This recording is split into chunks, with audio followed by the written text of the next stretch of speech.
Oh.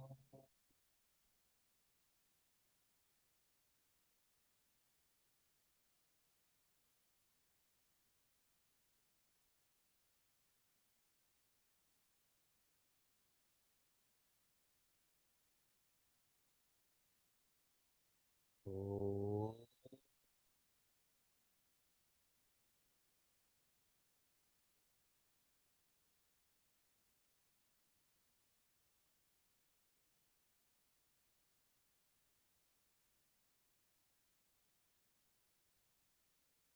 Satchidanandarupaya Vishvotpattyadihetave Tapatraya Vinashaya Shri Krishnaya Vayam Numaha.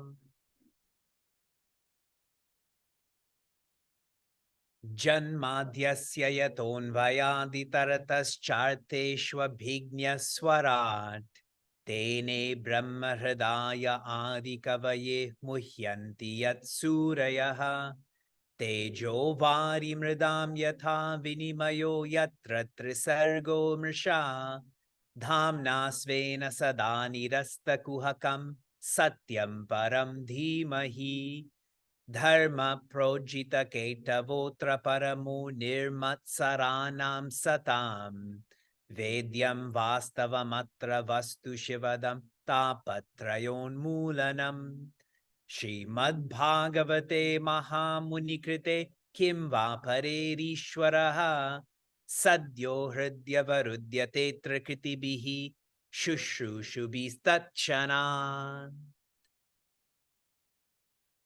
Hari Om, and greetings from Niagara Falls.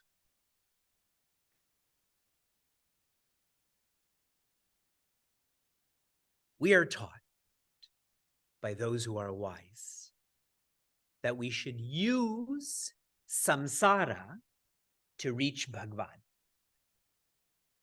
We should use society to reach divinity. But now pause and reflect. Is this really the sequence that you follow? For most of us, we use Bhagwan to reach samsara. For more pleasure, more possession, and more position, instead of for us to be freed from depending on pleasure, possession, position. Vedanta and Bhagavata is a course, it is a program to reorient how we're using our experiences and opportunities, not for more samsara, but rather for more Bhagwan, more divinity. This course, this program, is sharing what is obvious to all of us. But quite often that which is obvious, we are oblivious to.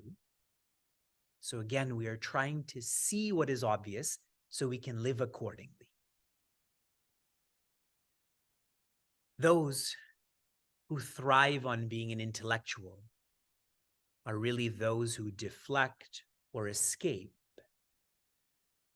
Such a way to live does not help one to be happy. Whenever someone offers us feedback that can help us to grow, if I intellectualize this, if I deflect this, if I escape from this, then I'm not going to grow. I'm not going to grow into happiness. This is why having a bhakti course or program in our lives is critical, so that we shift from this being intellectual to this being feeling oriented, from deflection to reflection, from escaping to embracing. We are in the 12th skanda, the final section of Srimad Bhagavatam. We are in the 12th chapter. This is the second last chapter.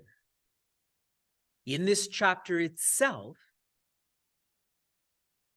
Rishi Ugrashava is reviewing Srimad Bhagavatam. Raja Shaunaka's questions have been asked and have been answered. Just like at the end of a presentation, they show a summary slide. That's what's being shown right now. For us, we have been flowing through Bhagavata since January of 2019. So our review matches with this review. We're taking this at a slower pace. Last week I shared with you, I'm going to share 50 points from Bhagavatam. I'm changing that to 54. There are 13 sections because the Mahatmya is still a section. Each section will have 4 points. 13 times 4 is 52. But the 10th section on Bhagavan Krishna, I will share 2 extra points because it's the heart of Srimad Bhagavatam. Thus far in our review, our month-long review, we have reviewed section 0, which in Sanskrit is the Mahatmya. What was the word in English? English word for Mahatmya. Significance is good. Glory. All good words. A simple English word is glory. When we know Bhagavatam is glorious, we will respect it more, we will receive it more. We have completed reviewing the second section. In Sanskrit, this is Adhikari. In English, disciple. Disciple. Raja Parikshita is an ideal disciple. He is constantly reflecting. And that one moment when he didn't reflect, that led to his death. But even as he was dying, he reflected even more. What an icon of aging graciously. We've completed reviewing section 2, which is on sadhana. In English, discipline. You can't call yourself a disciple if you don't have any discipline. So it's on discipline. And the discipline is contemplation. To contemplate that you are divinity. For you to feel, aham brahma asmi, I infinity am.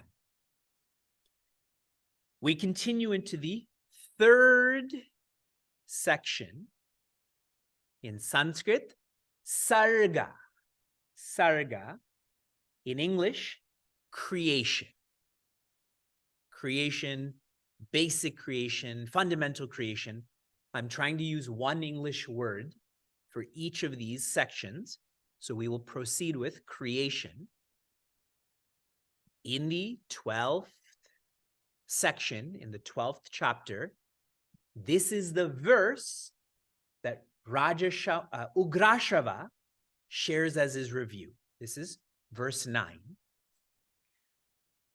Tataf prakritika sargaha saptave kritikaschaye tato brahmanda sambhutihi vairaja purusho yataha.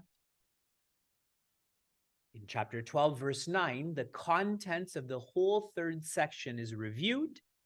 This is the English translation. The creation, effected by the agitation of the modes of material nature, the 7 stages of evolution by elemental transformation, and construction of the universal egg, from which arises the universal form of the Supreme Lord, all these are thoroughly described. How many of you understood this English translation? It is nice if you do know what is the cosmic egg, the Brahmanda. What is the agitation of the material modes, the gunas? Just think, if this was your job where you had to translate guna into English, cosmic egg from Sanskrit, it is difficult. But we're fortunate. We have a community to do this. Here's some highlights. Okay, point number 1, it is called sarga or creation. Here's point number 2. In this section, one of the first negative personalities we come across is Hiranyaksha. Hiranyaksha. What does Hiranya mean in English? Gold. And Aksha? Eyes. The one whose eyes are always on gold or materialism is Hiranyaksha. He is very bad for the earth. Hiranyaksha is like an icon of negative climate change. And the one who corrects this negativity is Bhagwan Varaha. Bhagwan Varaha. He goes to the center of the creation to uplift the earth. He's an icon of positive climate change. He is very good for the earth. That is one of the highlights in this section. Another highlight is, who is Hiranyaksha? The whole story of Jaya and Vijaya, who are close companions of Bhagavan Narayana, how for a moment they stopped reflecting. They stopped reflecting on what their responsibility is in life to serve. They started to act in a prideful, egotistical way. And naturally, they had to be corrected. So Jaya and Vijaya kept on incarnating in ways where they can learn to not be prideful, to not be egotistical. Trying to personalize this for us, Jaya is the body. Then Vijaya is the mind. Our body and mind are to serve divinity, not to be the doer in reference to divinity. Jaya and Vijaya had incarnated how many times? 3 times. I hope I get this right. It is Hiranyaksha and Hiranyakashipu, pair number 1. Number 2, Kumbhakarna and Ravana. And pair number 3, Dantavaktra and Shishupala. I believe it was Dantavaktra and Shishupala. And if I'm wrong, it will be corrected later. Hariyecha. But what's really special is Jaya and Vijaya, there is so much love for them. Who cursed Jaya and Vijaya? The Sanata Kumaras. So they felt bad, so they also incarnated. They incarnated as Prahlada. They incarnated as Vibhishana. They were always there to help these pairs of negative personalities. The final highlight I'm sharing, this is really the final part of this section, is an amazing dialogue between Rishi Kapila and his mother, whose name is Devahuti. Devi Devahuti. And what's beautiful about this, and this comes many times in Bhagavatam, that more important than a familial relationship is a spiritual relationship. Your family relationships, they may fray while you're alive. When you pass away, definitely those will end. But a spiritual relationship does not fray or end. I keep commenting on how over the past 5 years, I may have met Pujaswami Tejomayananda once physically, but our relationship is as bright. It's actually brighter than when I was living with him at Sandipani. Rishi Kapila teaches his mother about Sankhya. In Sankhya, the essence of this is that Purusha and Prakriti are different. Spirit and matter are different. He provides a system. When teachings are systematic, it becomes clearer to us. We are now in the 4th section. The 4th section in Sanskrit is not sarga, but visarga. Visarga. In English, diversification. When creation starts to diversify, it becomes a special creation. creation of the elements then combine and permutate to become more molecules, and so on. In the 12th chapter, I'm reading to you the 14th verse, 12:14. What is contained in the 4th section? Nava Brahma Samutpattihi Dakshayagnya Vinashanam Dhruvasya Charitam Paschat Prito Prachina Barhishaha. Before I read the translation, in this verse itself, 4 distinct names are given. Did you catch any of those names?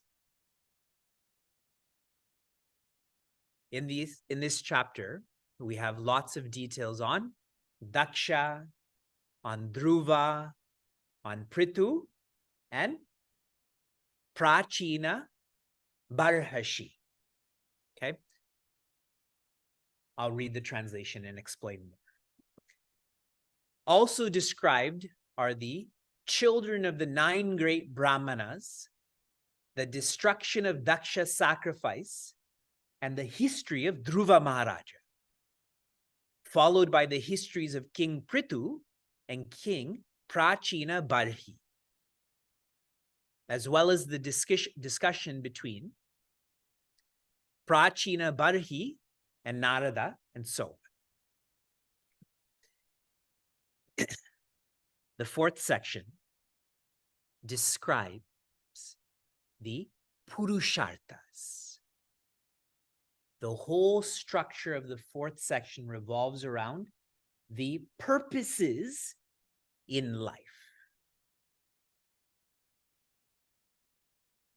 How do you know what your purpose is?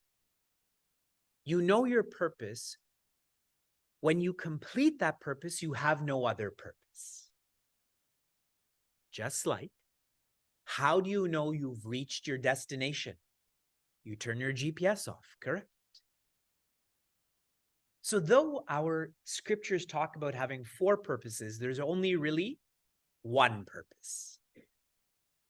The only purpose is moksha, or freedom. The other 3 purposes are to align or direct us towards freedom. In this section, there is a confusion amongst these 4 personalities about purpose, but by the intervention of the divine, they become clear about purpose. Again, these 4 personalities are Daksha. His katha is about dharma. Then Dhruva. His katha is about artha, or possession. Then you have Prithu. His katha is about kama, or pleasure. And finally, you have Prachina Barhi. He is also known as Puranjana. Puranjana is another name of his. And his katha relates to moksha, or peace. This is a very simple section. That's highlight number 2. Highlight number 1, it is on diversification. Highlight number 2, it's on purpose. Here's highlight number 3. I'm zooming into Raja Prithu because we love him so much. What is the name of Raja Prithu's daughter? Prithvi. Prithvi. Does anyone remember whom Raja Prithu came out of? One of the worst personalities in all of Srimad Bhagavatam. His name is Vena. V-E-N-A. In English, Vena. V-A-I-N-A. Vena. If you ever want to insult someone in an awful way, you can call them Vena. Okay? Really one of the worst personalities. I don't know why I'm highlighting that so much to you.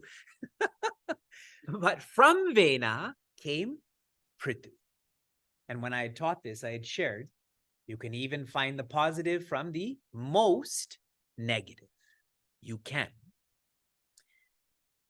Raja Prithu is a humble leader. I'm not calling him a leader. I'm calling him a humble leader. That means he led himself. In doing so, he could lead others. He had shared that a humble leader has three responsibilities. Three responsibilities. Please try to remember these as you go about leading others. The first is to provide ease. EASE. Typically, it's to provide safety, but better is to help someone feel at ease. They should be able to be themselves around you. A humble leader. Number two is employment. Employment. For us, all who are included should not just feel included through emotions, but through action. That's why even all of you who are at Chinmaya, everyone should do some seva when you come here. Someone should vacuum, someone should put up the flag, someone should teach, someone should turn the lights off. Employment. Number three is education. A humble leader should facilitate education. Here, the education I'm referring to is not IQ, but EQ, SQ. All of us inevitably got an IQ. But here now you're learning Bhagavatam because you know SQ is more valuable, correct? So to facilitate what we do through Chinmaya Mission Niagara, I recently spoke to some potential Hindu chaplains, and I told them, if you find yourself on a college campus, instead of facilitating more academics, more socializing, and I even went to the extent of more culture. Culture like Garba, culture like Sanskrit. What you should facilitate, what those college students need is self-development. That's what they need. That's what you should facilitate is reading groups, writing groups. When Raja Prithu talks about education, that's what he's referring to. And highlight number 4 from the fourth section, this is the last part of this whole section, is for our karma to lead us to jnana. A whole lot of us engage in rituals, but it doesn't make us more spiritual. If what you're doing is not helping you to know yourself, you have mixed up the means and the ends. And so a lovely, simple way to internalize this, you know that you're growing from karma to jnana if you become more of a long-term thinker. A long-term thinker. As we go to the next section, I'm checking in with all of you. Can you please tell me in the chat if you can hear me and see me clearly in all ways? Thank you. This is just me to activate you. As you're writing notes, then you stop writing, your pencil is just stuck on that point on your paper. For the 5th section, I am going to verse 15. Verse 15. Naradasya cha samvadaha tatah praya pratam dvijaha nabhastato nucharitam rishabhasya bharatasya cha. Which personalities did you hear? Rishabha and Bharata. Good. Though today is not a great day for Bharata, not a great in terms of athletics, but we're learning about Bharata. So here's the translation. The life of Maharaja Priyavrata is shared. Then, O Brahmanas, the Bhagavatam tells of the character and activities of King Nabhi, Lord Rishabha, and King Bharata.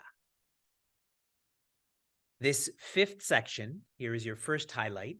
It focuses on sthana. Sthana. I'm not saying sthane, but it comes from a similar sentiment. Sthana, in English, it is position. position. The third section is on basic creation. The fourth section is on special creation. The fifth section is on human creation.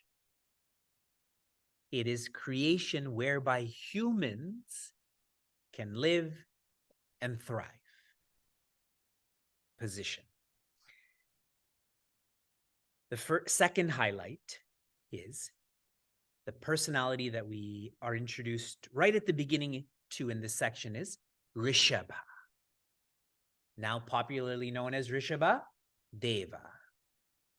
He is an incarnation of Bhagavan Narayana. Rishabha was an ideal householder and renunciate. I'd pointed out at the time that he used to keep a stone in his mouth.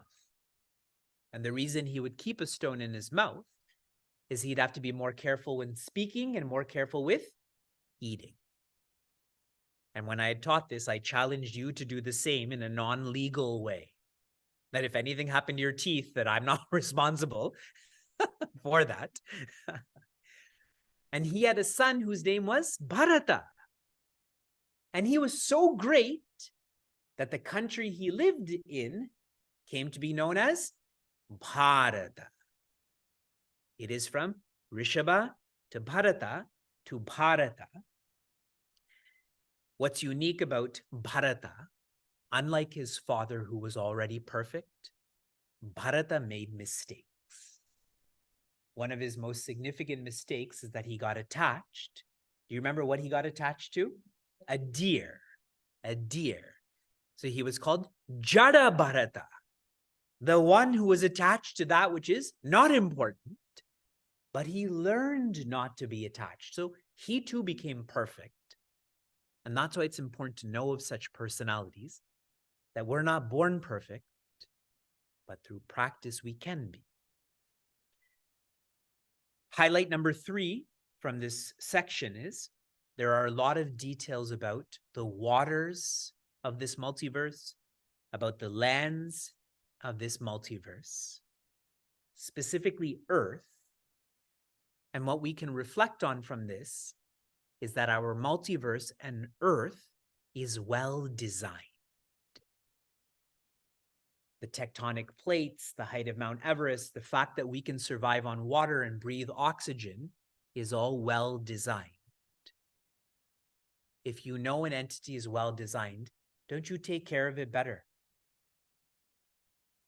We go to a lot of homes, and in homes where they have kids, older kids, they have Lego structures that are built, castles and spacecrafts and different matters like that. And it always makes me nervous because our kids don't see the castles and the spaceships. They just see raw Legos.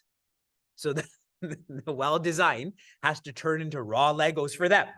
But when we go to homes where there's younger kids and there's just raw Legos, then no nervousness. But you see my point, when it's well-designed, then I have to protect that. I have to care for it more. Do you feel the same way about your world, your Earth? And the fourth highlight, I told you about how this teaches about position. It is not just the Earth's position in the solar system and in the multiverse, but what's beneath the Earth's surface. What's beneath the Earth's surface? Naraka. I'm going to list out to you the different hells that you will not go to, just in case you want to know for your information.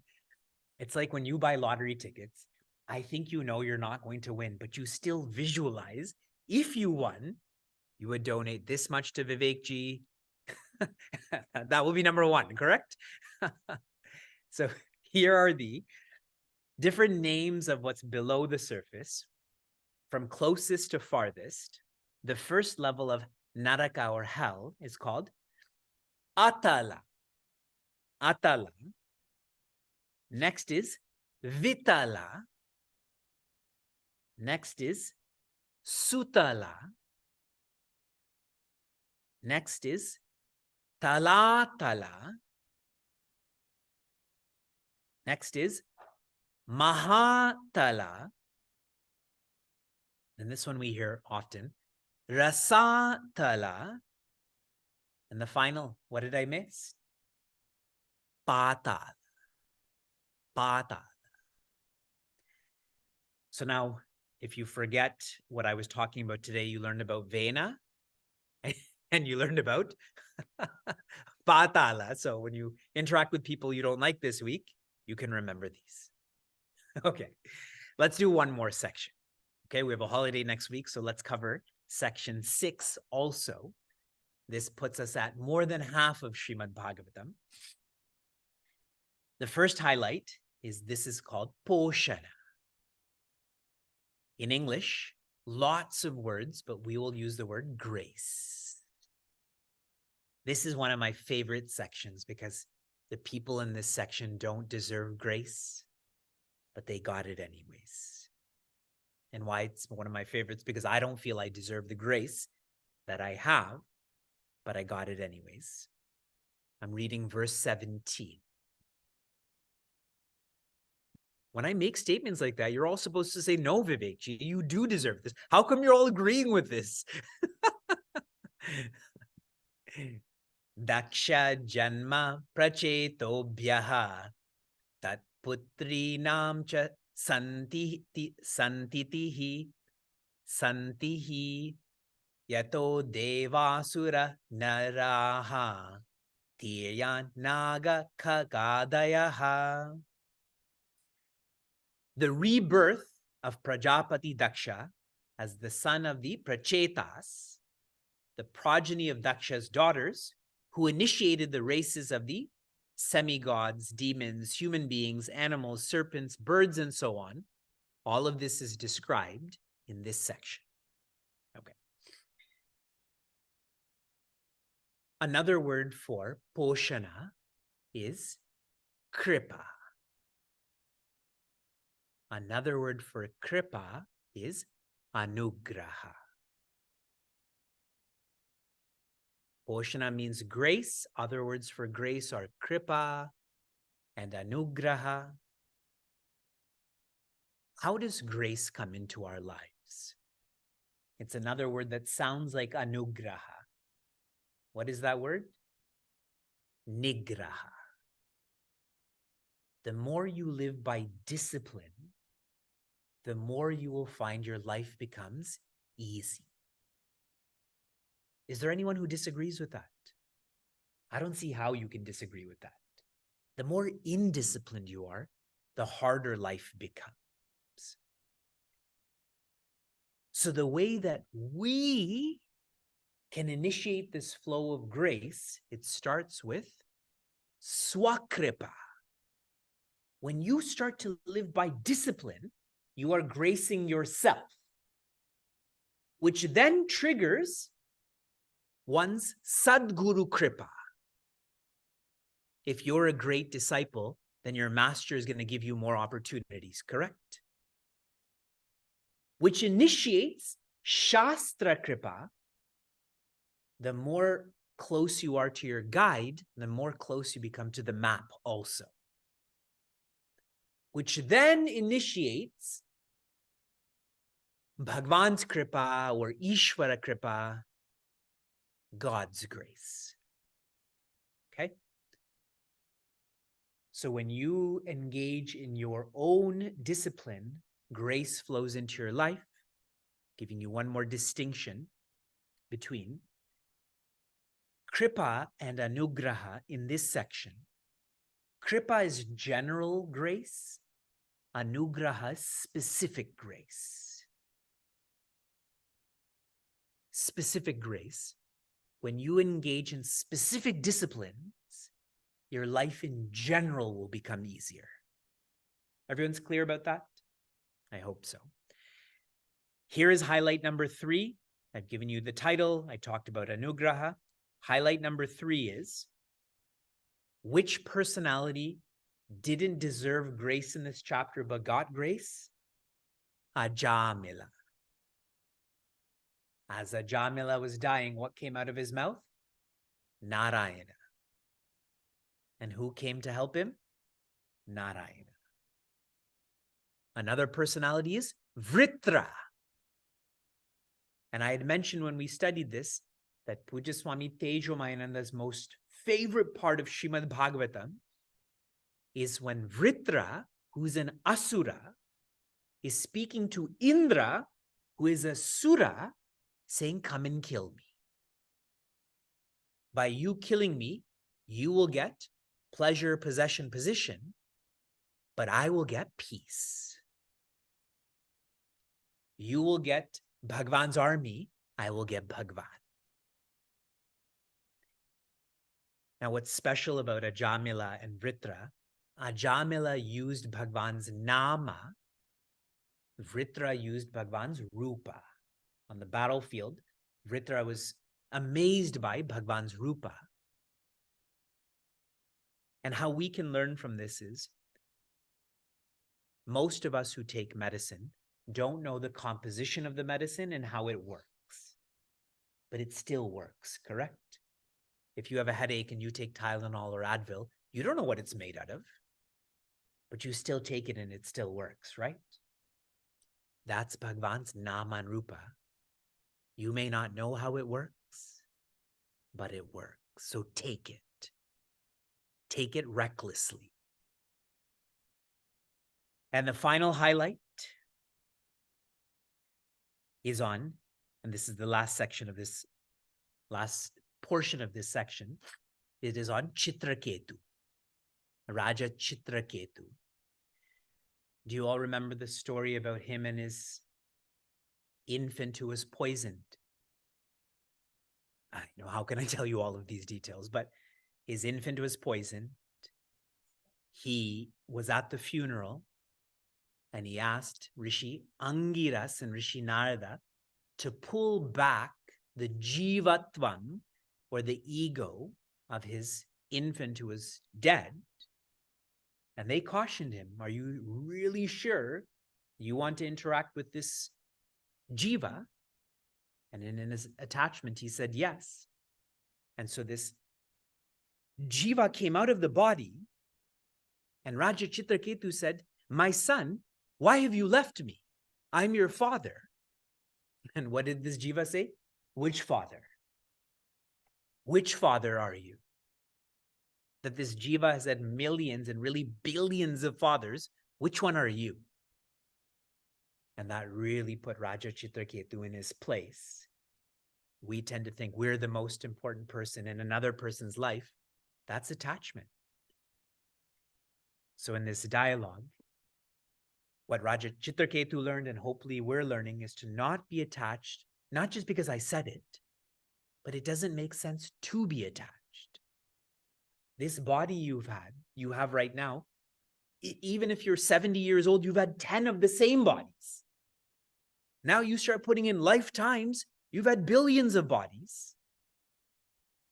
Being attached to it doesn't make sense. Next section is on Uti, or nature, which we'll start to review on Sunday, December 3rd.